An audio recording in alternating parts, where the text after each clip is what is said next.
ದಿನೇಶ್ ಅವರು ಬಲೆ ಬೀಸ್ತಾರೆ. ಈಗ ಬಿಗ್ ಪೀಸ್ ಬರ್ತೇವೆ ನೋಡು. ಮತ್ತೆಂತ ಸಿಗಲ್ಲ. ಈಗ ಸಾಯಂಕಾಲ ಆಯ್ತಾ, ಸಾಯಂಕಾಲ ನೋಡೋಣ ಎಂತ ಸಿಗೋದು. ಇದೊಂದು ಜಾಗದ ಒಂದು ಮೀನು ಇತ್ತು ಬರ ನೋಡೋಣ ಏನಾಗ್ತಂದು ನೋಡೋಣ, ಮುಂದೆ ಕಾಣೋಣ. ಬನ್ನಿ ಸ್ಟಾರ್ಟ್.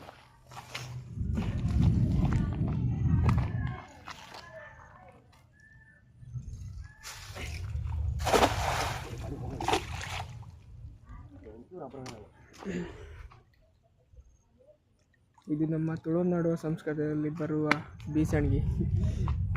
ನಮ್ಮದೇ ಮಾತ್ರ ಕೇರಳ ಸೈಡು ಮತ್ತು ನಮ್ಮ ತುಳುನಾಡು ಸೈಡು.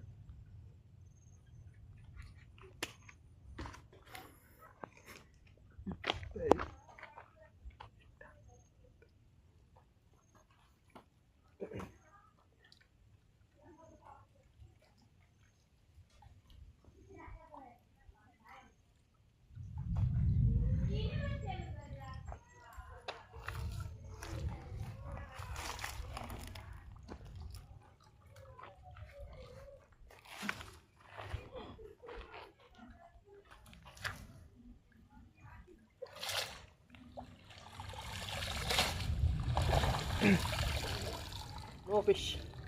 ಫಸ್ಟ್ ರೌಂಡಲ್ಲಿ ಏನೂ ಫಿಶ್ ಸಿಕ್ಕಿಲ್ಲ. No fish.